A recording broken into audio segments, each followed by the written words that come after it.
Hello and welcome to another episode of Just Be. So, we have already discussed four of the five steps that you can do to manage depression on your own. So, these again are first, journaling, second, daily exercise, third, develop a hobby, fourth, learn something new, and lastly, prayer. So now we'll be talking about prayer. People pray in various ways. What commonly is known is vocal prayers, or prayers that we say orally, and then there is the silent prayer, and there is also the contemplative prayer. Many people perceive prayer as taking the time out to talk to God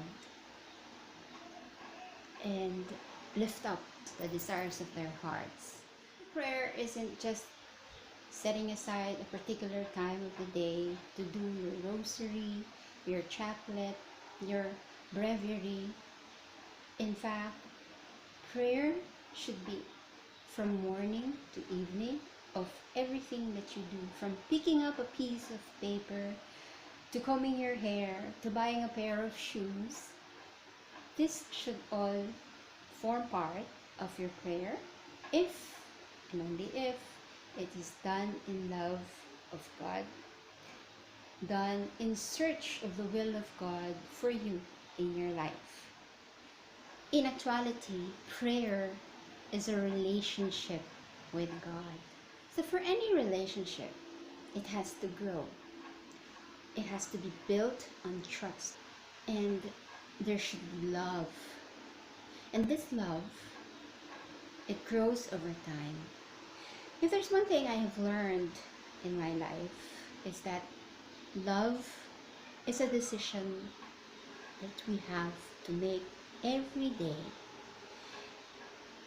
If I am married to somebody, every day when I wake up, I decide I will love this person no matter what.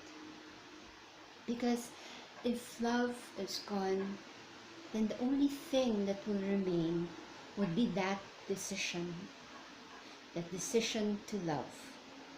Because let's be real, love can diminish. And the only thing that could sustain that love is that decision to love. In the same way, this is how prayer works. In fact, Santa Teresa of Avila describes the level of growth in one's prayer to that of a marital union. She speaks about this in The Interior Castle. This is one of her greatest works. This contains the treatise on prayer. It tells you that God is an indwelling God. He dwells in us, in our heart of hearts. The Trinitarian God is there waiting for us to discover Him. And it is in discovering Him through prayer that we also discover ourselves. And in this process of discovering, we become more and more united with the will of God, in the same way that the spouses in the sacrament of marriage become one. So as the relationship with God grows, our prayer matures from merely asking all that we want to asking what He wants. So prayer has a lot of benefits. Prayer is the key to self-knowledge. Prayer is the means of knowing the truth about God and, in the process, become like God. So how does prayer now help us manage our depression every day. Basically, since you get to recollect yourself and put yourself in the presence of God and bring to Him all that woundedness in your heart that's causing that depression that you are experiencing. I actually don't know if I will ever get healed, but as prayer is a means of trusting, then I trust that in every single time I pray and offer all my woundedness to the Lord, leads to that healing that He wants me to experience. Whatever we experience in our lives, no matter how painful, it becomes quick for us to lift it up to God with the certainty that this tribulation, this challenge, this painful experience is according to His will